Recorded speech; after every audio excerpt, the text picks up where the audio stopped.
Messianco, breaking Major League en la ciudad del sol. Here in Miami, we know who's el campeón. Leo my team, yeah. Suárez on the field, always wearing they team. Como que ya es un win, the trio of everything, muchachos. La familia se escucha en los barrios. Esta camiseta pinky la llevan todos los guachos. Los rookies quedan sin comentarios. Messi ambetea, tiki-taki gol. El estadio Chase bañado en gloria y sudor. Aquí se ama y se respeta el balón. Florida es tu casa, acostúmbrate al calor. Estate listo pa' Messianco. Estate listo pa' Messianco.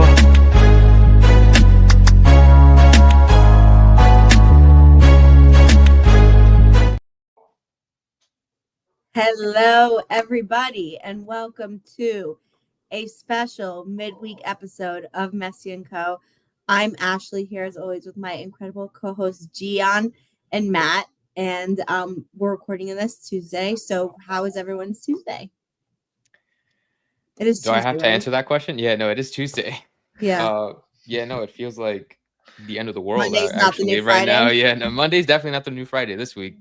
Not this it. week. No, ma'am.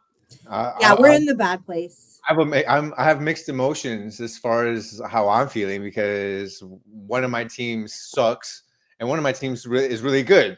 And if you know what I'm talking about, this is my team that's doing really good.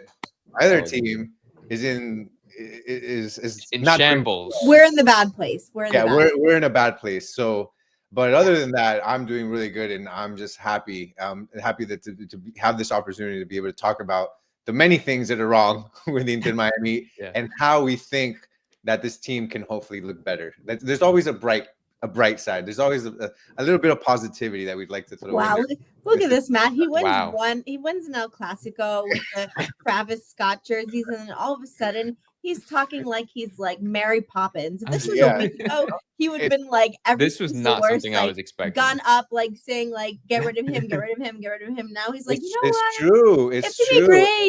If I would have lost, if we would have lost, my team would have lost El Clasico, this would have been probably a more darker conversation. But I'm feeling positive. I'm feeling good, and I think that, look, this should be a therapy session for all of you guys that are tuning in. Really, like, you'll be able to kind of hear the tough things, but also there's always light at the end of the tunnel, guys. There's always there is.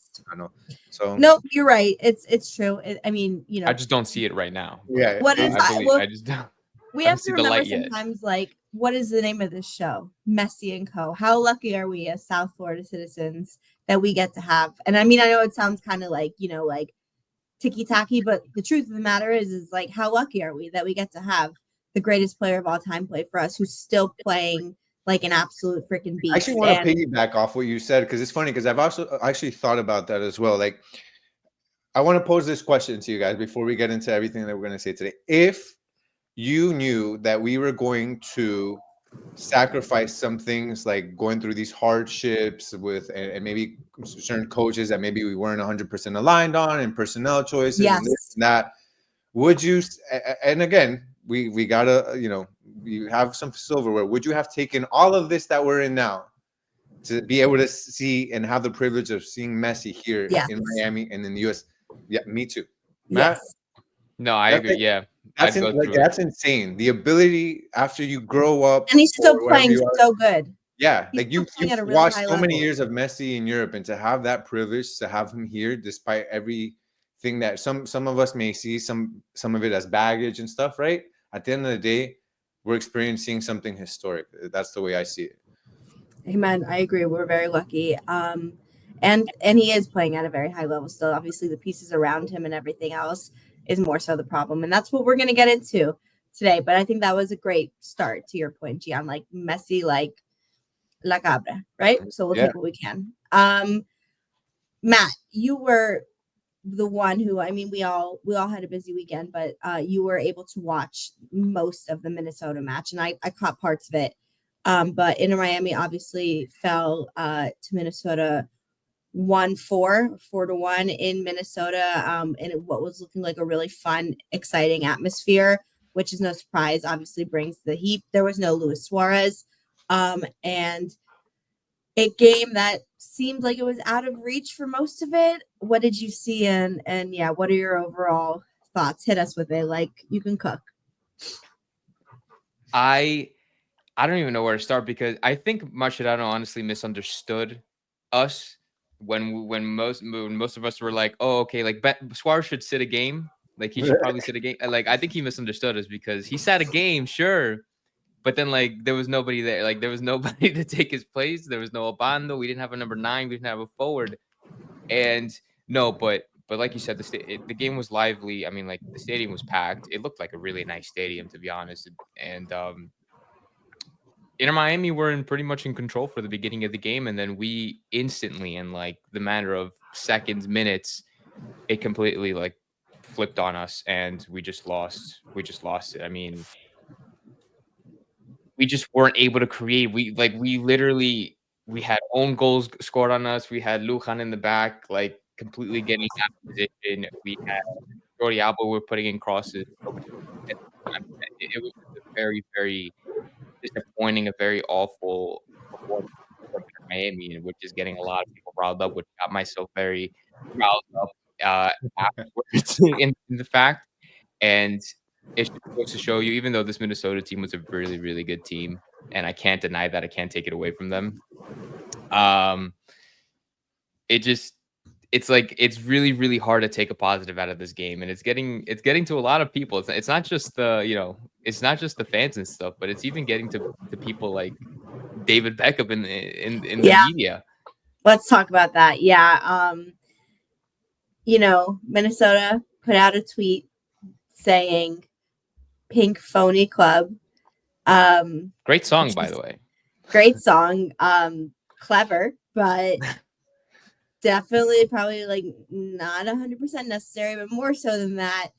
It got, David Beckham commenting, basically saying, show graciousness when you win, which is true, but also kind of like, oh, like this team, it goes beyond banter though. Like to me, in the head. I was gonna say, what do you guys think about it? I'm one that loves banter, and I think that there's a distinction between banter and just like classlessness and actual like not liking someone and having an issue with someone. And when I look at that specific post, it didn't seem like normal banter. Like calling a club phony, that doesn't seem like banter. Like there's nothing, there's you like what who was it that did the one against us about in the cold, like where they beat us in the cold? Kansas City. Kansas City. Like, I think it was Sporting. Cold night in Stoke or something. Yeah, like that's banter. Like yeah. Like talk your crap. Like cool, but like there's pink phony. Like calling a team phony.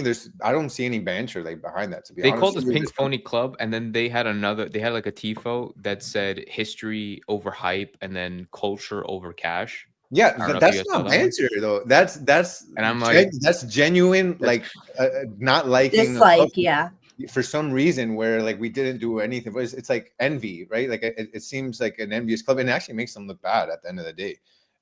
A lot of people on social media, I don't know if you guys have been seeing it, but a lot of people on social media have been disagreeing with this, and they think like this is totally fine, and the fact that Inter Miami, instead of getting butthurt over it, they should just like play better. I don't know. I wouldn't. I've seen that, but I don't think it's that many people.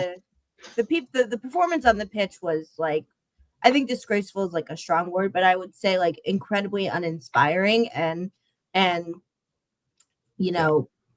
whether that's due to personnel, tactics, we're going to get into that, coaching in a second.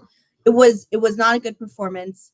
And when you don't perform well, like you get sometimes, crap talked. But I do think, to your point, Gian, it feels a lot more like people just hating the idea of Inter Miami than more like, club to club banter, and that's not cool. You know why they do that though? Number one, it's envy because they weren't able to get the best player in the world. Jealous, any team presented with the opportunity to bring on Messi, and with whichever mechanism that makes that an actual opportunity for them, whether it's like with the contract with Adidas or whatever, any team would have jumped on that. Any team. So they then be like against it and say that it's all hype. It's so hypocritical. And the same thing with the fans that are behind it and say that Inter Miami cheats and all that just because they don't understand the budget and how that works and how how designated players work and TAM and GAM and all that stuff. Like it's ridiculous at this point. But at the end of the day, shut them up with the performance on the field, and I think that's what's most important at the end of the day. And I wanted to touch on something really quick about this game. Again, Mascherano says, that they had control of the game, but they get within a couple of minutes, things turn around real quick. And I think that's a problem that Inter Miami is having, not just in this game, but you go back to the game against Vancouver. Like, okay, in this game against Minnesota United, they go in. They get scored on in minute 68 and minute 70. The game completely changes in 2 minutes. Literally, in a couple of minutes, the game completely changes. They were 2-1 right before that. You go back to the Vancouver game. It was a manageable game, and then they get scored on in minute 51 and 53. Literally, 2 minutes apart, just like this game. And I think something's going on there with Mascherano, with the players, where you have 2 or 3 minutes of really poor play, and then the game completely gets out of your hands. And I think that's really a serious problem, that you can lack that much concentration, that much discipline in a matter of minutes, where a game seemingly looks like it's still in your hands, and out of nowhere, that's it. You're done. You have to learn from that. Yeah, agreed. I mean, when I saw the starting lineup, and then when I watched the part of the game, to not start Tadeo Allende as your forward, is Or crazy to Obando. me.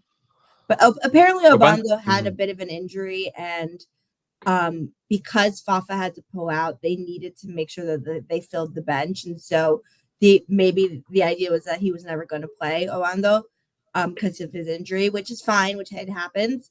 But you have someone who's played striker before in Tadeo Allende, and you have enough other forward players, i.e. Kremaski, Segovia, obviously Messi, Leo Alfonso, that you could still play in a normal, to play with the false nine when you've been struggling so much on attack, just seems like you don't have a good grasp of your players, and you don't have a good grasp of the situations you're in.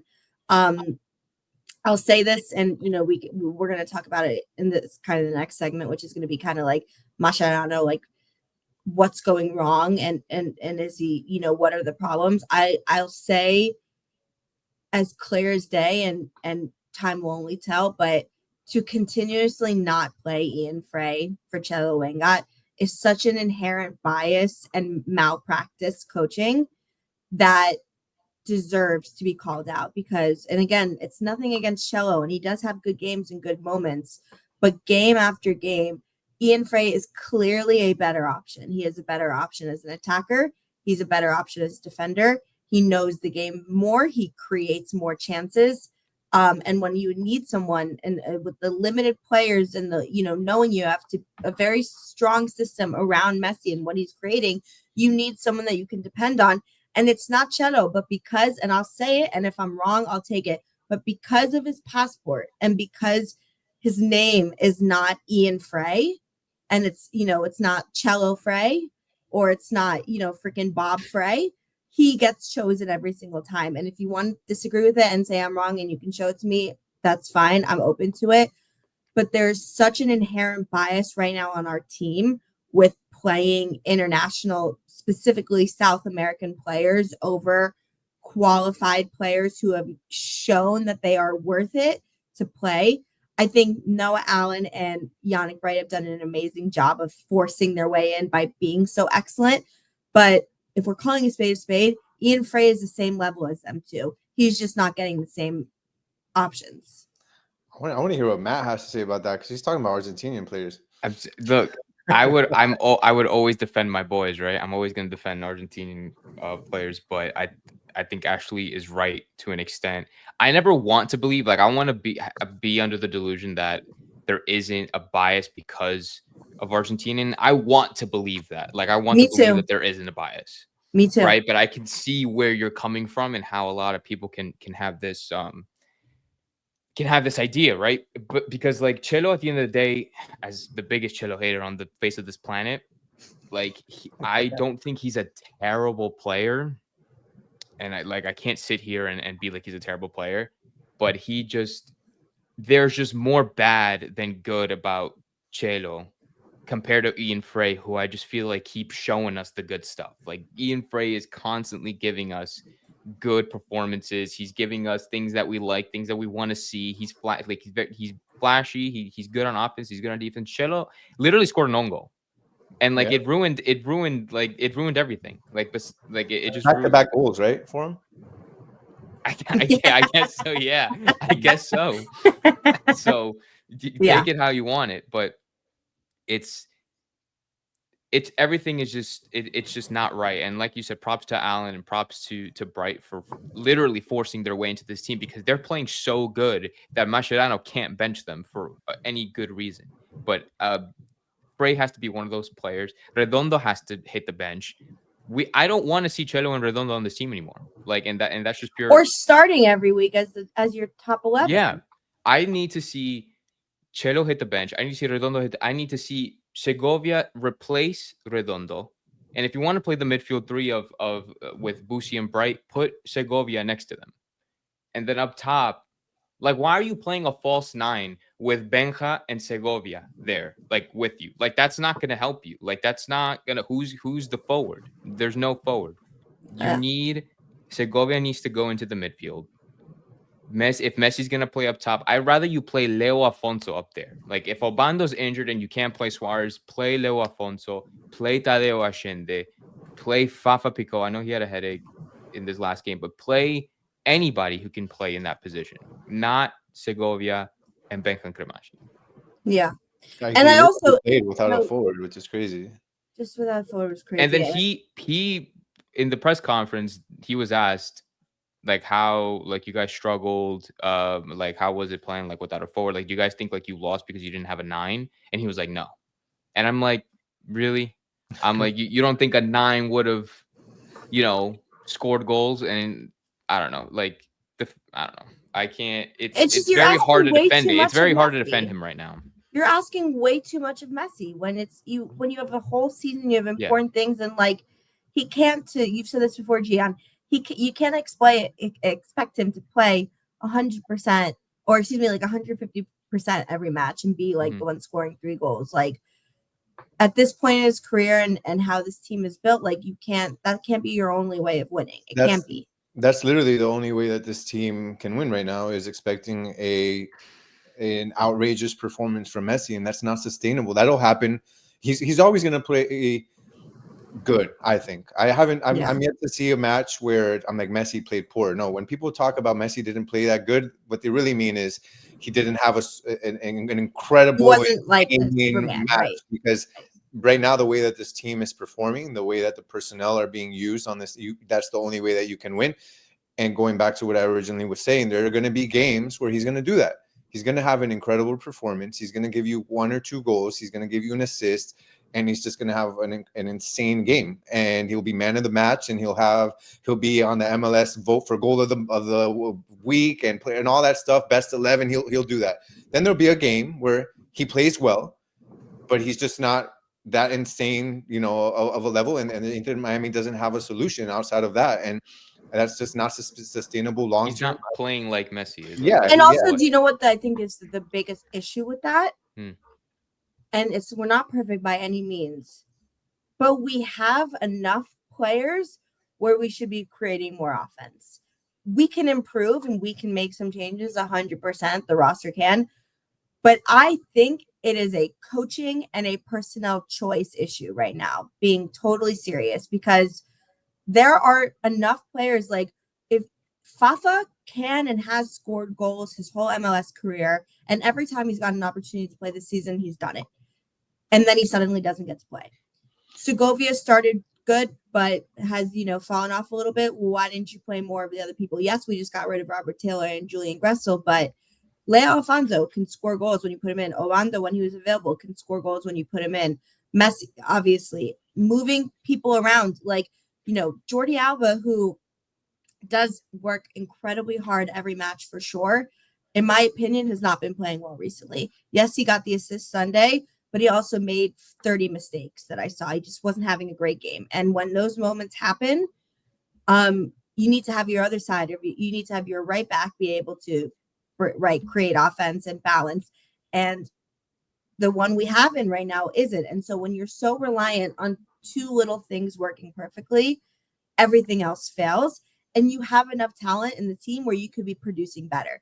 And so that is what I think is the most upsetting. And I think that's what's upsetting Messi too, because you have seen on his face the last few matches, starting with Vancouver, even when we won against Red Bulls last week, you see in his face, he is incredibly frustrated, because I think he is incredibly frustrated with the tactical setup and the way the team is not performing as a whole. It's performing as a bunch of individual parts. Well, Mascherano's inexperience is showing a lot. And, you know, Mascherano's never been the coach for a first team. This is the first time. And you bring him into a team that has a lot of alphas in it, with Messi, with Suarez, Busquets, Alba, and others. You bring him to a team that has very high expectations as his first real team that he's going to be coaching, in a first division team that had a Champions Cup to fight for, that has a Club World Cup to fight for, that has limited time with Messi. So every season is a must win for the MLS Cup, and it's a lot of pressure on him. And I think he's a coach that's young, that was a really good player, but I think he's still trying to figure himself out as a coach. I think he's still trying to figure out what the tactics are that he can best lean on. I think he's still trying to figure out how to manage players. I think these are all things that he's trying to develop as a coach. I think putting him into this role so early on in his career was obviously not a good move for Inter Miami, but was also not a good move for Mascherano, because maybe it was good experience, but at the end of the day, this isn't a position for a coach that's learning. This was a position for a coach that could build off of what Tata Martino did, which was lead a team to a Leagues Cup, lead a team to a Supporter Shield, and then the next coach had to build off of that momentum and bring them on to win the league, to compete and get higher in the Champions Cup, which obviously Mascherano did, but I think the final was there for the taking in this case. And I think all that to say is that in order for you to be a good coach and for it to be successful, you need to have your team buy into your idea, buy into your plan, buy into your tactics, buy into the personnel that you've decided are your best 11. And right now, this team doesn't buy into that. I can, again, and I tweeted this before, I know of players behind the scenes, and I have exact verbiage of players that are not content with Mascherano and the players that he has put on the field. They're not content with not only the players that he's put on the field, but with the amount of minutes that certain players are playing. And when you don't have a team that can buy into your idea, there's almost nothing that you can do. There's really nothing that you can do. And that's what I think that I'm like, I don't know how much longer Mascherano can be here, because you can have the best players in the world on your team. If you don't find a tactic to match their style of play, and if you don't find the right positions for each of these players, it doesn't matter if you have Jude Bellingham, Messi, Trent Arnold-Alexander, and whoever else you want to name, in Haaland on your team. If you don't have the right tactics, the right personnel, and do things the right way for your team to buy in, there's nothing that you can do. So we can have Messi, we can have Jordi. At the end of the day, that's not going to matter. For me, what Mascherano needs to do is sit down and see if there's something that he can pull out to try to better this team. But it's the front office that needs to start really looking at this and seeing, is this going to work by the time it's too late? Because right now, all we have is MLS Cup that's realistic and important, right? At the end of the day, and Messi's days are counted. So right now, it's to me, it's early on, but it's still crunch time for me. It is early on. It is crunch time. The leagues. This is a question for the Leagues Cup. If we win Leagues Cup, do we qualify for CONCACAF Champions Cup automatically? Yeah. I think we do, if I'm not mistaken. Yeah. Yes. Okay. Yeah. So then Leagues Cup is also relatively important again, because other than that, I don't know what the other qualifications are to qualify for CONCACAF Champions Cup next year. But yeah. And just to briefly talk about or briefly piggyback off what you were saying, Gian, the main thing I think that's like trumping everything is the faith, the belief, or the lack of faith, I should say, and the lack of belief that these players have on Mascherano. Because if you don't have a coach that you respect, if you don't have a coach that you trust, if you don't have a coach that you just necessarily believe in choosing the right team, choosing the right tactic, giving out the right instructions, right training setups, they're just not going to play to their full potential because this is the best MLS roster probably ever formed ever in the MLS, and we're not doing anything about it. That's a huge problem, and it starts with the coach. Yes, the players are not in good form as well, and so you have to give a criticism to the players as well. But I think primarily it's starting with Mascherano and his decision making. You know, Yeah. really quick, sorry, with the players not being in good form. Look, go and look, search for highlights and the style of play and the way some of these players were on their other teams, like Tadeo Allende, like Velasco Segovia, and see how they compare now to when they came in. All And of these guys were hyped. yeah, but there was a reason why. And when you look at how they were, again, you can kind of be like, okay, you know, highlights are only going to show the best plays and all that. Okay, you can have a point there, but then pay attention more to how they're being used, where on the field they are, how the style of play is revolving around them, around these types of players, and then look at how Mascherano's using some of these guys. They're not being used in positions in which they played prior to coming here and where they found the most success. Velasco Segovia is not a winger. Velasco Segovia is not a guy that's going to be the guy that your focal point of the attack. He's a guy that needs the ball in his foot and is going to be able to create for you. Tadeo Allende playing so narrow here as opposed to giving him the ball with space where he can take a couple of guys off. That's different than what Mascherano does with him now, where he has him playing on an interior channel where he receives the ball and he's already got one or two guys on him where he doesn't have the space to be able to dribble past one or two people. Like there's a something that has a lot to do with what you said, Matt, again, the coaching and just putting these guys and using them the way that that best suits their skill set. Put them in positions to succeed, essentially. Yeah. That's what I meant when I said earlier, like, yeah, there's definitely a way to bring in attacking reinforcements for this team, especially since we got rid of Gressel and Robert Taylor. But this team has enough to be scoring and doing much more than they are. Like, don't think, these players have it in them. They're being played in a way that doesn't seem very suitable. Right, and speaking about Yannick Bright, actually, you're the biggest Yannick. You think he's going to be in Italy soon? Like, and it very much could well be because he's that good. But think about Yannick Bright. I think it was 2 games ago, or 3. I asked Mascherano. I knew you were going to say. I was gonna bring that up. Yeah, I asked him about Yannick Bright, and I said, "Who do you see? Like, no, what was it? It was, what do you think? In which way do you think Yannick Bright brings the most? I guess brings the most to this team. Is it starting or is it off the bench?" And he said that he talked marvelous things about Yannick Bright. But he said that Yannick Bright has a hard time finishing games, which is why he doesn't play as much time. Do you want to follow up on that? You know what he said? And Yannick Bright said 2 days later or the next day or whatever, I don't have any problems finishing games.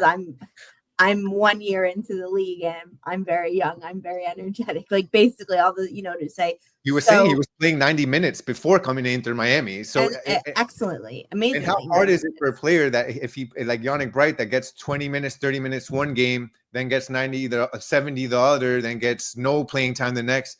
Like if the plan for Mascherano, because he even said bad player management. We're working on getting him in rhythm, brother. If working to get him into rhythm is playing him a different amount of minutes every game and then no minutes, he's never going to get into rhythm. Never. Impossible. And then you're not rewarding players who play the best. And that is what, like, again, by the way, I could care less about the nationality of the player. Meaning, if Cello or anyone was playing so great and they weren't getting their chance, I'd be just as upset. You know what I mean? Like I could care less that Ian Frey is American. I care the fact that like when Ian Frey puts together such great performances and Yannick Bright puts such great performances, and then you're not rewarded with it because of inherent biases or coaches trying to show X, Y, and Z, it's a huge demoralizer. And for someone, then like, why am I playing well if I'm not going to get rewarded for it? And you see it trickling, honestly, throughout the whole team. You see it in the way they're playing. They're not playing like people who feel like, I wouldn't say their spots up for grabs, but they're not playing like a team that's very hard. And that's, only certain players are trying and playing it full, and the rest of them, there seems to be a real lack of, of unity within the team, of a direction, of a play style, of what every player should be responsible for when they're playing, how they're supposed to attack, just miscommunication and just, I mean, this is a very silly way of saying it, but just like bad vibes. And what we started with and what the truth, the stone cold truth is, you don't have any more, you have no time to have that with Messi here. You have no time for bad vibes. You have no more time for if what maybes. You have, God willing, another season of him. Still hasn't renewed yet. Yeah. I think he will. I think we all think he will because of next year's World Cup, and that we will have another season of him. But you must do everything. There's no room for error. You've put enough good players on the team. I think you'll add even more. There should be a way better product we're seeing from this team. And that, to me, means that Mascherano needs to have an incredibly short leash and needs to either figure it out fast or get moved upon. And maybe it isn't his fault because this is, he was put into a very difficult situation. And if he's not up to it yet because it's his first coaching thing, I don't blame the guy. I get it. It's hard to do. But to your point, Gian, front office, change it now. You do not have time. There's no more time. He came in July 2023. We're now in May 2025. This isn't like Messi just came yesterday. Like, you need to get it done now. Period. Yeah, I mean, like, that's it. I was gonna try to bounce off of that, but no, I mean, I can't say anything that isn't essentially repeating what you're saying. I mean, but like, I mean, then it brings up a whole other discussion. It's like, well, now what if Mascherano fails? Because we're not going to do well in Club World Cup. Well, that's going to be what I was going to ask. What do we think is there a in-season timeline for Mascherano? Do you think, even if we all are moaning or whatever, do we think that in the front office's head they're thinking like we finish out the year and like he can help this team go to a MLS Cup final, or if we see a terrible like lose 10-0 in a Club World Cup, are they going to cut him then, or what do you guys think is realistic timelines? Because like in theory, like if we take a step back and look at it and look at where we are right now as a club, in 11 games played, we've won 6, we tied 3, we lost 2. We've only lost 2 games so far in the league. Yes, we crashed out of CONCACAF Champions Cup, which was a huge disaster. That alone would be a fireable offense probably to any manager who had that expectation of winning it. After, we're not going to do well in Club World Cup, so we can't really judge him on Club World Cup after that. Leagues Cup, I think you can judge him based on Leagues Cup, because if you win Leagues Cup, we can automatically qualify for CONCACAF Champions Cup again next year. So I think we should be taking that competition seriously now, especially that we're not in CCC anymore.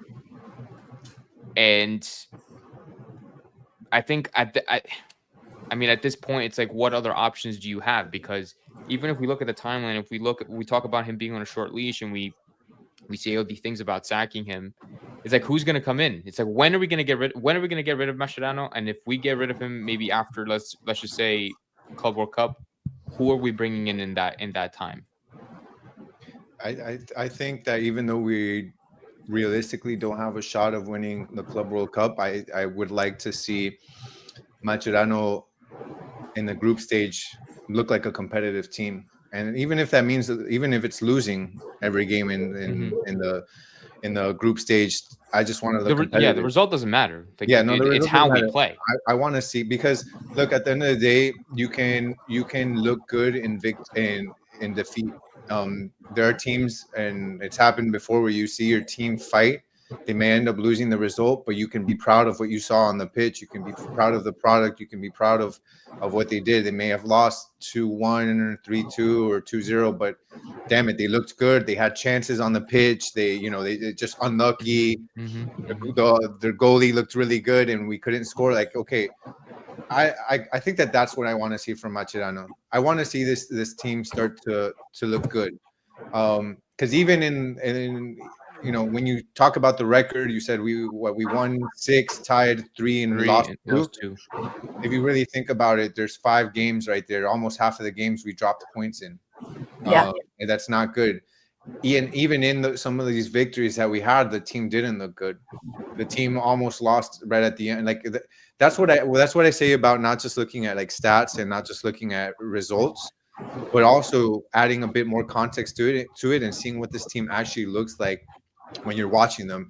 And many people, are now coming to this conclusion: the team looks bad. But I think if you look back at some of our episodes, like, we're like, yeah, the results are there, but this team doesn't look cohesive. This team looks like it's lacking a lot. Eventually, they're going to be, they're going to get shown for what they really are, and that ended up happening. Look at and I think I mentioned this when I tweeted this out in the Champions Cup. Like, I think that was a bit deceiving. You would have put us down the route of Vancouver, and we would have been out in the round of 16 versus Monterrey. We got lucky that we went up against teams that weren't at their best. We ended up playing Cavalier FC and still didn't look really good, which we should have. So, this team, for me, more than anything, more than the results, I just want to see this team look good. And that's why I point to the Club World Cup as we may get booted out of the group stage right away, but let's try to look good, at least be competitive. Have an actual game plan where you can be like, okay, I understand what Inter Miami is trying to do here. They're sticking to it. They're competitive. That's what's most important, and that's what kind of my timeline for Mascherano. Do good. If you don't look good and this team looks really bad still, then you have to start to have that conversation after Club World Cup. Like, hey, Leagues Cup, we need to make sure we get, we need to make sure we get that ticket to Champions Cup.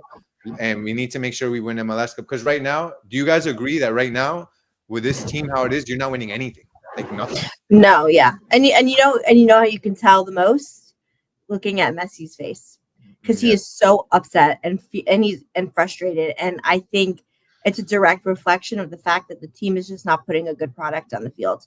And you need him to be happy, and you need him to feel that there is potential and progress, and that everyone is playing to their best ability. Do you think Mascherano understands that he obviously knows that not winning is not a good thing, but do you think that he actually understands that the reason they're not winning is because the tactics and the personnel that he's choosing, like there's an error? No, I don't. I think it would be changed if so. So I think step one is Mascherano reflecting, and whether that's him reflecting because it comes to him or because Messi comes up to him or Beckham or Mas, brothers, somebody needs to bring that to his attention and say, brother, if you want this job, we're going to give you the opportunity to do that, right? Because there's still a chance to win stuff this season. The season's not over. Right. But you need to reflect, and you need to change the way this team is playing. Because the difficult thing is when you listen to the press conferences, when you listen the post-game conference, when you listen to the training updates, when people are asking him questions and we're asking him questions, he's never taking. It never seems like he understands that he fudged up. It never seems like that, and I think that's the toughest part. Because maybe he just doesn't want to admit it to the media. Well, and I think he hasn't had to deal with professional managerial accountability yet because it's his first job. When you lose on aggregate 5-1 and you say you were competitive, that clearly shows you don't truly understand what's happening, and that's like step one is, him figuring that out and saying, I need to change things. And that's step one for Mascherano. He even said that he gave up after the first 5 minutes. He was like, "Yeah, no, we're done. Like it's over." So I'm like, "Oh, okay." Like remember in the second half, he was like, "Yeah, we gave up." Yeah. I'm like, "Oh, that's great. He I just love that." sometimes, I think that's what we're seeing in this. Like in the beginning, I thought he was having good composure and good Oh yeah. maturity. But like everything else, there are things that go wrong and you get battle tested. And right now, I see the maturity slipping a little bit, and it's like kind of lackadaisical about everything. And I think the point, Inter Miami's front office needs to make it abundantly clear and needs to reflect in whether that's the change in tactics, personnel, or just the overall attitude of the team and the attitude of the coach, that like if you do not make positive changes, this is no like, we're not building something for the next 5 years. It's like you need to figure it out now or else you're gone. There needs to be Yes. a level of intensity. 100%. This isn't a project. This is Right. this is a win, a win now. And for me, they need to figure out a way to win with Mascherano, because it seems so easy to say, let's sack him. Like if you're just thinking from a purely like a friend perspective, oh, this team sucks. Oh, look at this, look at that. Fire him, fire him. In theory, it's so easy, but in So it's who you practicality, replace. sacking a coach mid-season and bringing on a new one is not easy. It's difficult. It's difficult to find the coach. It's difficult. It takes time for a team to get to know their coach, the coach to get to know the team, to implement and find the tactics.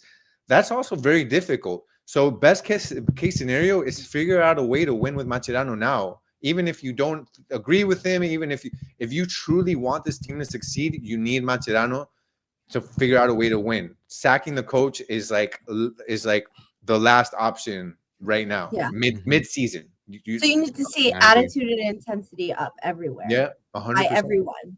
Yeah. Agreed. Agreed. All right. Well, so you said, how do we figure it out? Well, let's talk briefly and kind of finish this episode up with the next two matches, because we're at a place right now where, like we've all said, we need to see changes, positive changes on the field, off the field as well, in terms of just attitude, like I said, and just intensity, all of that stuff. But we need to see the performances improve now. We're about to have two incredibly emotionally charged matches. Tomorrow, we're playing San Jose for the first time, right? They're a brand new team. They're going to have a full house. They're very excited about their new team, and they're very excited that Messi is coming. So it's going to be a very intense game and a very intense atmosphere. And after a disappointing result against Minnesota, you are hoping that you see a bit of a bounce back, even knowing you don't have Luis Suarez, but showing something. And then Sunday, it's Derby. It's Orlando City coming to Inter Miami. Two teams that do not like each other, and is, in my opinion, a must-win for Inter Miami at home against your rival. So, what are we thinking about those two matches? These are not two easy ones. These are ones that you got to. This is like in the trenches. And I mean, with San Jose, in my opinion, well, it's always going to be difficult playing away from home, right? And that's in any league, but especially in the MLS with all the traveling. I mean, Inter Miami already there. Playing a team like San Jose, they have been in good form recently. They have pretty good play. I mean, like their best player right now is probably Espinosa, the Argentinian. So and coming off this 4-1 loss,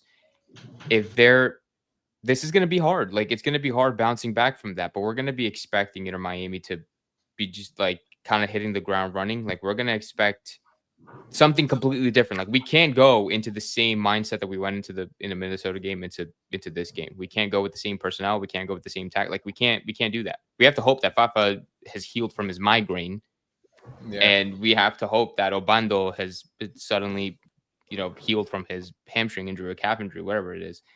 But I'm not really worried about San Jose. I'm going to be completely honest with you. I'm more worried about the Orlando game, because it's an in-state rival. It's the Florida Derby, the Florida Classic, whatever you want to call it.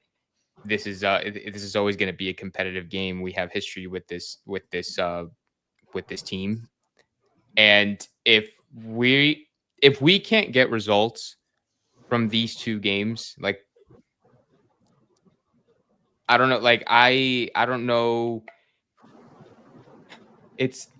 we're just not gonna have a good. Mascherano out. I'm just Yeah. gonna say Mascherano. If we're, Yeah. I don't know. Nah, that's extreme. But like you know what I'm trying It's to say. not. Like I it's like honestly don't think it is. we can't like it's just unacceptable. We can't It's lose unacceptable. to Correct. Orlando and we can't lose to San Jose. We can't lose those games. Like Yeah. I mean, it's pretty It's in the serious Club World now. Cup. You need to have the vibes. It becomes that much more serious if they drop all the points versus these two teams. I mean, San Jose, it's an away game, and typically is a good result is leaving with 1 point. So for San Jose game, I mean, they're not the best team, they're not the worst. I think they're like Right. seventh right now in the West. They've won their last 2 games. Well, if you include U.S. Open Cup, which I'm not sure what lineup or roster they used for that one, but they've won 3 games in a row, including the U.S. Open Cup.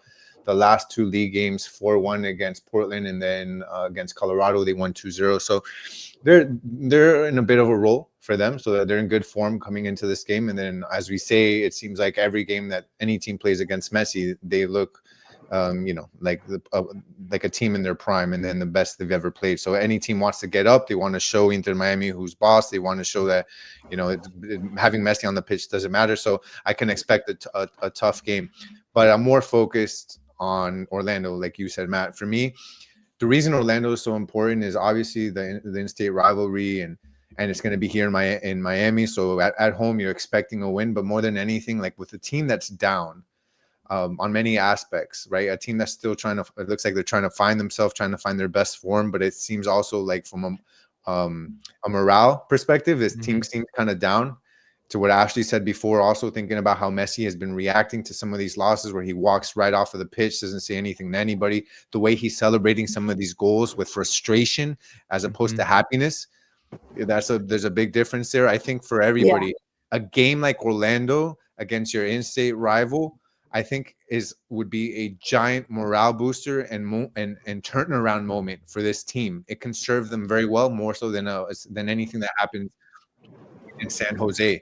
So this is also sorry, quick correction. I didn't mean it was their first year as a team. I meant it was the first time Messi was going, is what I meant for them. So that's what I meant by like it's going to be the intensity of them seeing Messi. Yeah. So Orlando, to me, got to be the most important game for this team that's going through this moment. It could be that decisive moment where it finally boosts everything for them, and maybe they look better from now. Yeah. And if I'm Mascherano, you know what I do? I use the San Jose game for a way to figure this team out, try some new things, see what works, and make sure that this team is ready to look good in front of Orlando. Because Messi, his first season with us against that Orlando team, he looked like he had been in that rivalry for years. Like he was pushing and fighting with people and all that. So Messi's going to take this Orlando game seriously. So you better make sure, use that San Jose game, figure the team out, and make sure they're in top form for that Orlando game. Because that, to me, there's no chance that you can lose that one. There's none. If you lose that one, it's DEFCON 5, and I don't know what happens after that. Agreed. Well, we'll have to wait and see. But yeah, I think this was a good therapy session. We all got out our feelings. Obviously, we just want the team to succeed. We want to see a good product on the pitch, and we want, to keep Messi as long as possible. So these will be 2 really interesting games to watch and to see, how the team evolves, right? So we'll of course be posting about them on social media. Make sure you're following us on X at Messi and Co. We will have more episodes to come. Next week, we'll probably be doing our preview on the Club World Cup, talking about the group stages and who Inter Miami are playing, and just, what that whole thing is going to be like. So it's exciting.